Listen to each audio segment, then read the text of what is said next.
Welcome back to the deep dive. Today we're doing something I frankly just love doing. Yeah. We're going to strip away the veil between the boring gray corporate boardroom and the absolute mind-bending beyond. It is quite the juxtaposition, mixing those two worlds. Right. Because we're looking at a document today that, on the surface, just shouldn't exist. I mean, if you just glance at it, it reads like the minutes of a corporate strategy meeting from 1967. Exactly. You've got marketing plans, pharmaceutical formulas, office politics. Stock options, hiring decisions, you name it. It sounds incredibly dry until you realize who is actually running the meeting. And that is the kicker. The consultant running this meeting isn't some guy in a gray flannel suit smoking a Lucky Strike. It is a disembodied consciousness named Seth, speaking through a woman in a trance in Elmira, New York. It's a collision of realities that is honestly hard to wrap your head around. Yeah. Usually when we look at the Seth Material, which for those who don't know is this massive body of channeled literature from the 60s and 70s, we are dealing with the big stuff. The really big stuff. Yeah, the nature of reality, the soul, the afterlife, how we create our own existence. Huge, abstract, heavy concepts. Right. The stuff you talk about at 3 in the morning. Precisely. But today we are zooming in on something incredibly grounded. We are looking at session 313 of the early sessions, book 7 of the Seth Material. And just to get the specifics out of the way, this was recorded on Wednesday, January 18th, 1967 at 9 p.m. And our mission for this deep dive is to really unpack how this entity, Seth, transitions from explaining the secrets of the universe to explaining why the air conditioning is going to break at a business meeting in Chicago.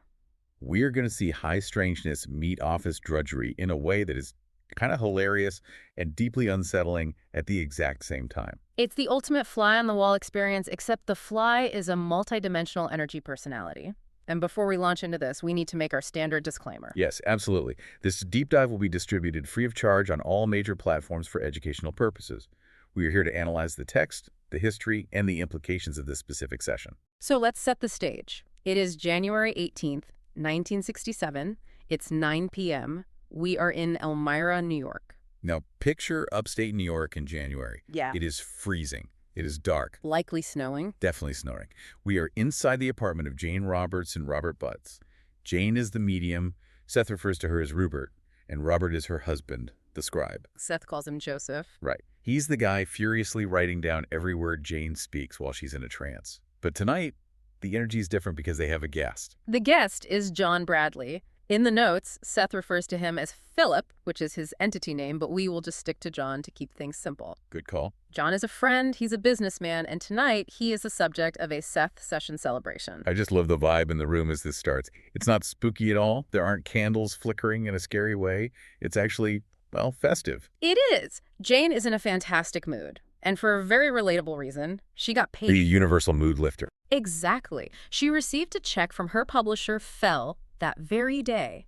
And I think that is so important to mention because it grounds Jane. She isn't some monk on a mountaintop. No, she's a working writer who needs to pay the rent and buy groceries. Yeah. She's dealing with the mundane reality of, where is my money? And Seth, the entity, immediately picks up on that. The session doesn't start with greetings from the astral plane.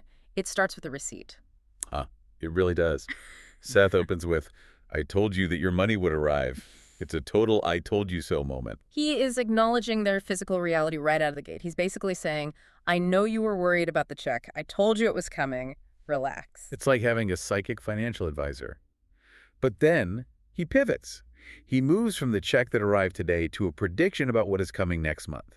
And this is where we get our first real taste of Seth acting as a literary agent. Which brings us to our first main segment, the publisher and the prophecy.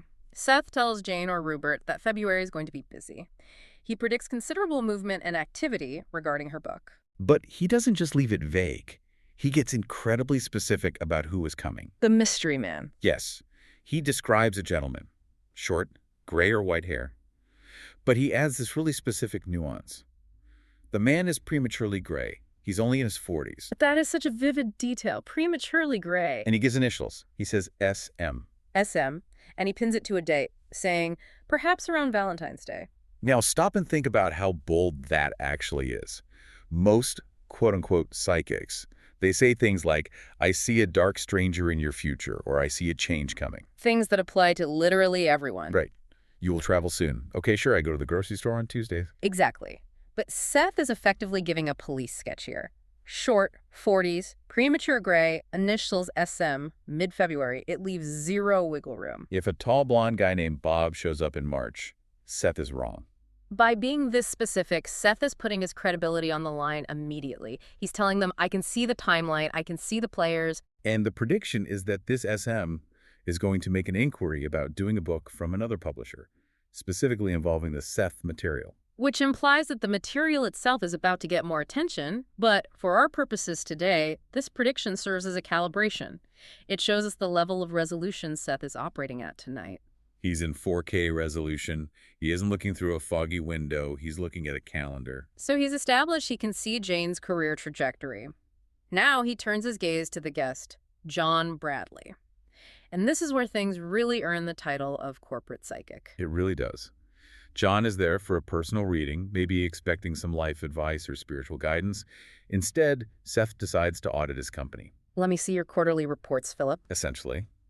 This brings us to the corporate espionage from the beyond. Seth starts talking about a new individual in John's business environment. But right away, we hit a fascinating snag in how Seth perceives reality. He says, I do not know if this is immediately past or immediately future. I highlighted that in the notes, too. That is such a recurring theme with Seth, the fluidity of time. It's like he has dyslexia for clocks. It is the core of his philosophy. To Seth, time isn't a straight line where the past is gone and the future hasn't happened. It's more like a landscape. Right. The past is the house you just walked out of, and the future is the house next door. From Seth's perspective, flying above the neighborhood, they are both just there. He sees the event, but he has trouble distinguishing which house John is currently standing in. But John clears it up. He confirms, yes, this is the immediately past. He had an encounter just 2 weeks prior. And look at the psychological accuracy here. Seth says this new person is strongly connected with your attitude toward the company. He doesn't just see the person, he sees the vibe. He sees the resonance between them. And John confirms that immediately. He says the new regional director he met really shared his specific attitudes. They clicked. They were on the exact same wavelength. But Seth isn't satisfied with just getting the vibe right. He wants to prove he can see the players. He starts a game of guess who. This is the part that felt like straight-up remote viewing to me. He describes two distinct men in the office. Let's break down Person A.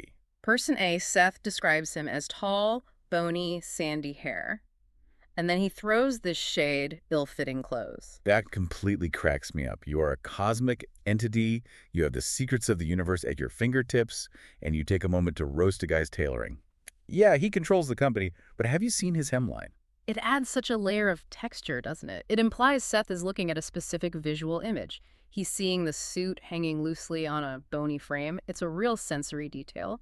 John immediately suspects this is Dan Searle, the company president. Apparently, Dan is a tall, bony guy. Then we have Person B. Person B is shorter, dark hair, pushed back from the forehead. But here is the detail that floored me. Seth says he has a round face from the front, but not from the profile. Think about the geometry of that statement for a second.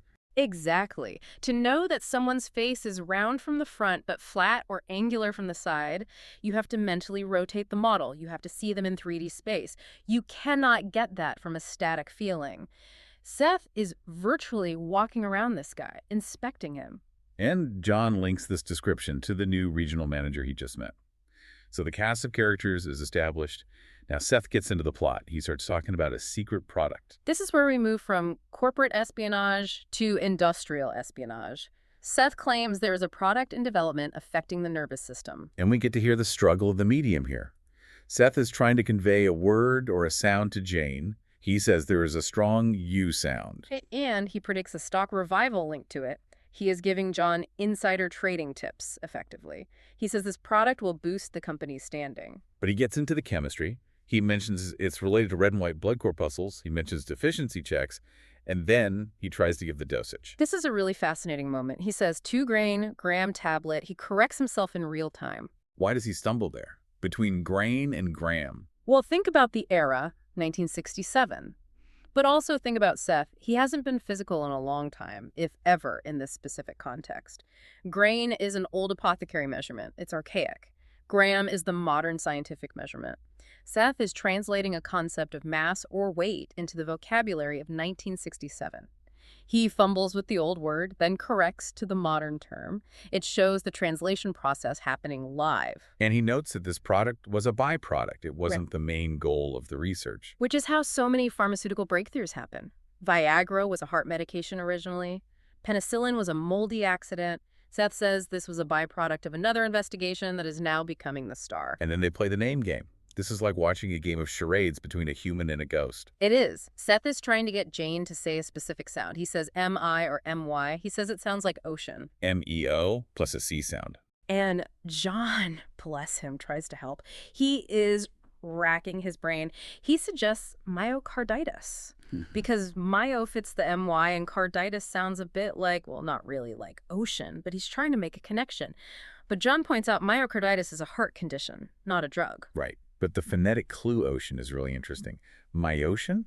And likely something ending in CIN, which is super common for antibiotics or drugs.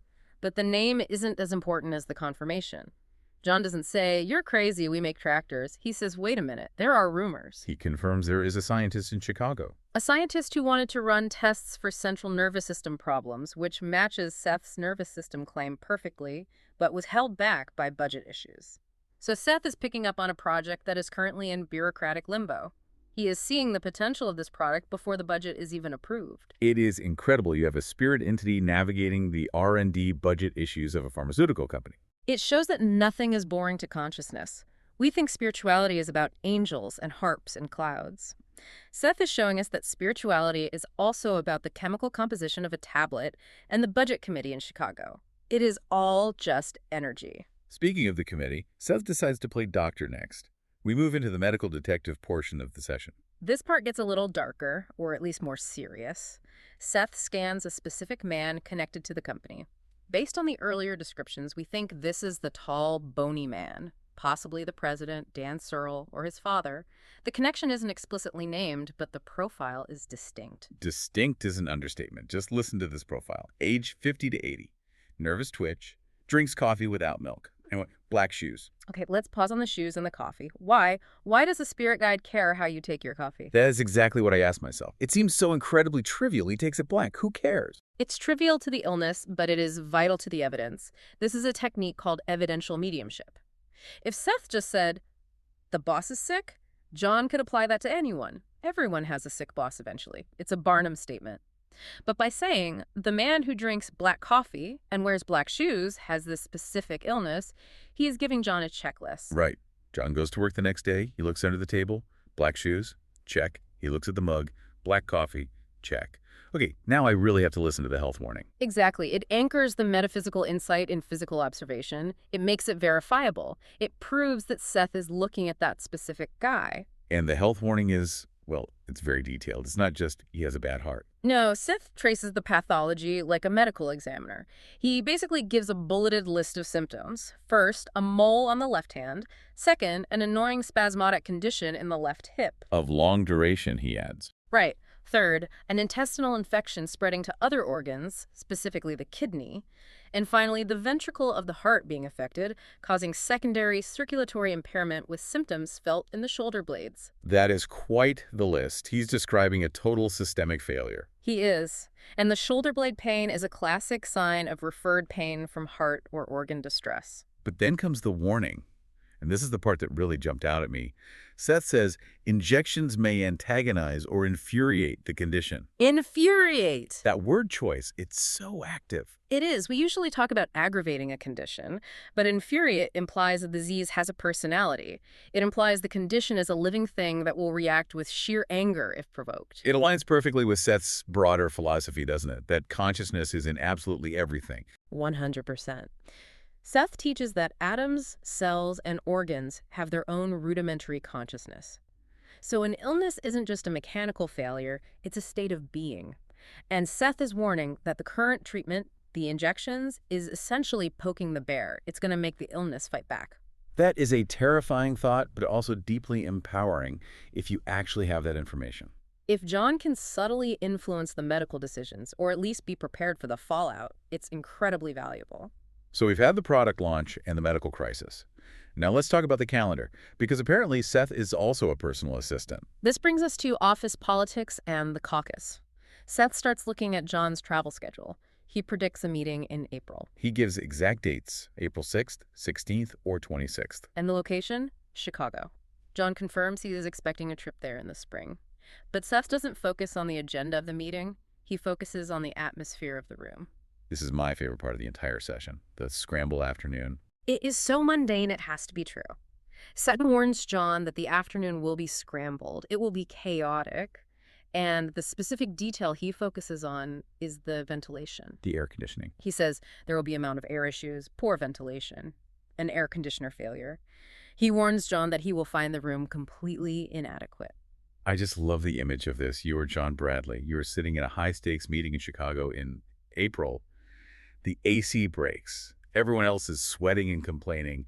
And you were just sitting there thinking, the ghost told me to bring a fan. It is absurd. But again, it's a marker. It's a signpost. When the AC breaks, John knows that the rest of the prediction is also true.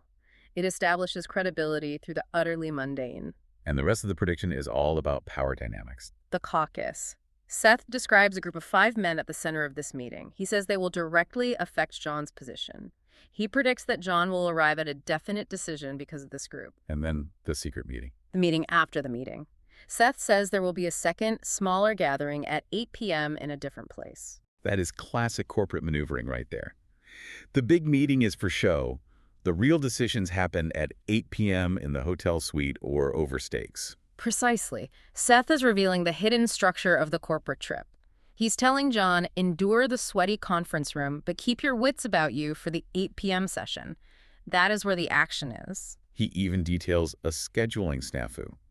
2 appointments that won't be kept. One by John, one by a superior. And he adds that one is skipped for understandable reasons. He's prepping John for the chaos. He's basically saying, don't worry when the schedule falls apart. It's supposed to. It's anxiety reduction from the other side. It's incredibly practical. But now we really have to leave the office. Because Seth doesn't stop at 5 p.m. He follows John home. Domestic disturbances.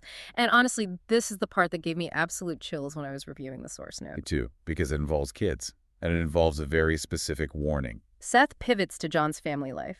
He warns John to avoid a small boy connected to his children. He calls this child an unhealthy influence. And he gives an identifier, MJ, or maybe 3rd grade. Now imagine you are John. You hear MJ.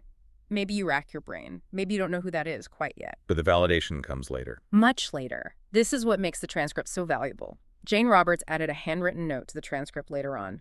In May 1968, which is over a year after this session, John reread the notes. And it clicked for him. It clicked. John realized that MJ was MJ Schumann, a specific kid, a real child who John had come to distrust and who he felt was a genuinely bad influence on his son. And was the son in 3rd grade. Yes. The 3rd grade connection fit perfectly.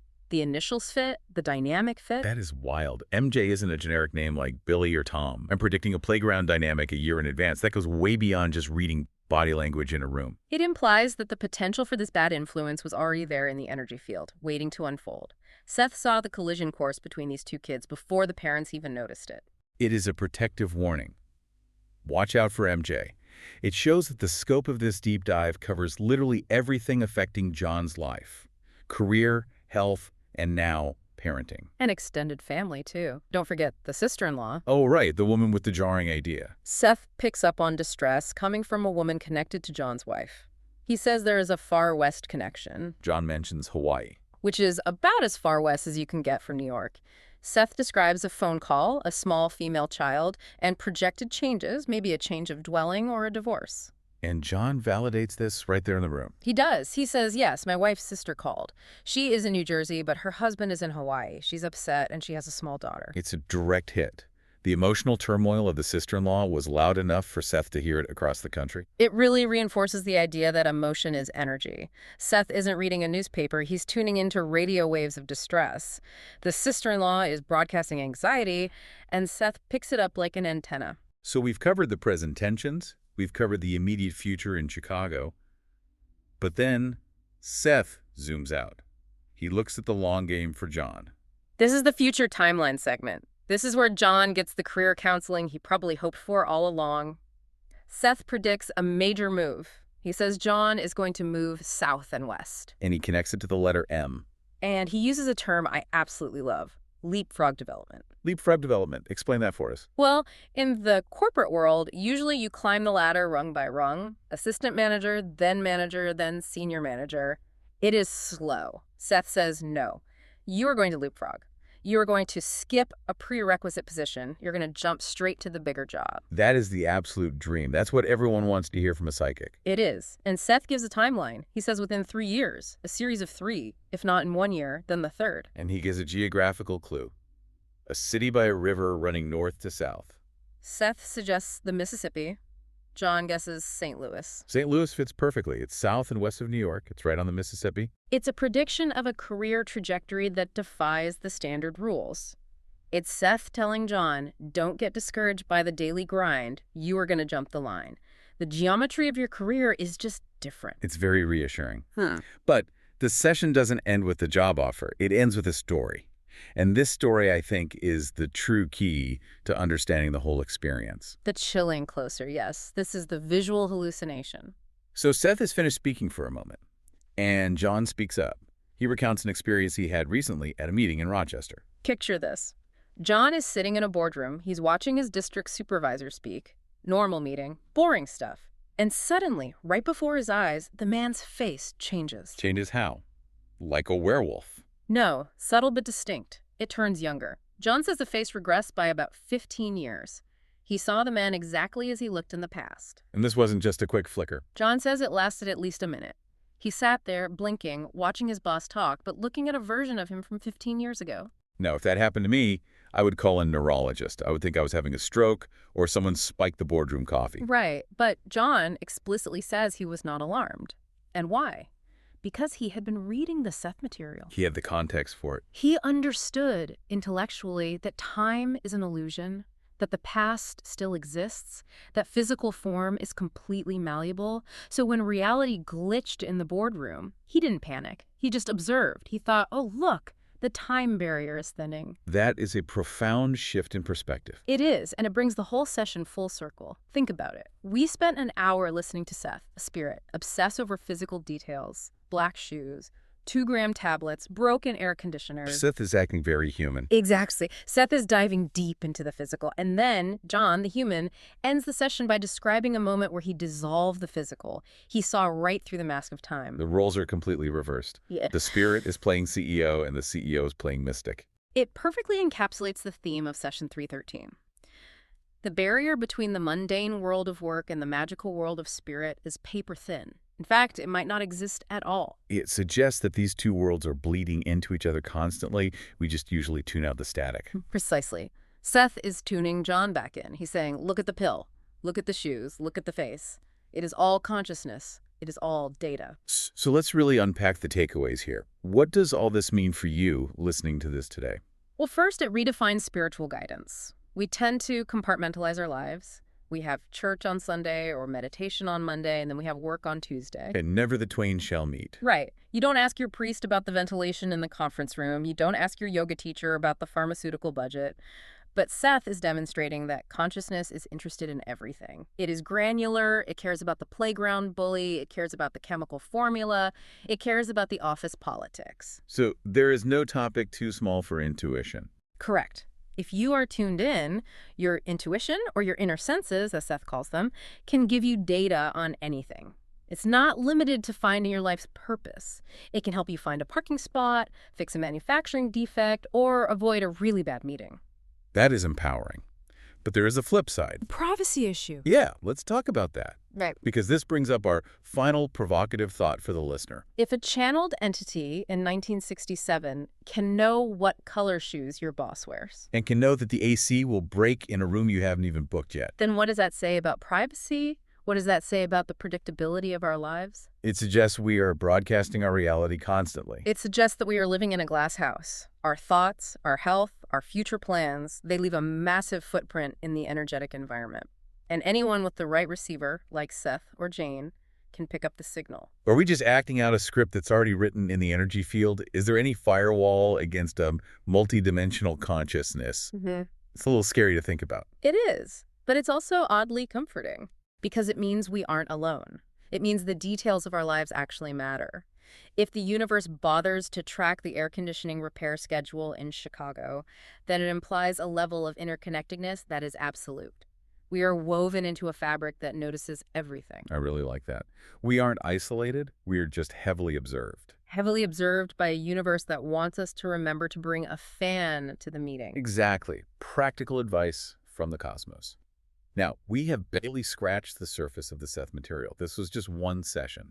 Session 313. There are hundreds of these. It is an incredible rabbit hole. And if you enjoyed this corporate espionage thriller version of spirituality, you really need to go to the source. Absolutely. We strongly encourage you to study the books. The richness is in the text itself. You can find them and support the work at the New Awareness Network. Their website is sethcenter.com/the-early-sessions. Go check it out.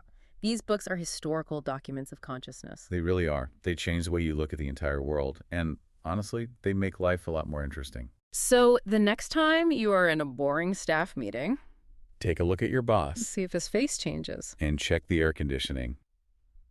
Thanks for diving deep with us. Until next time.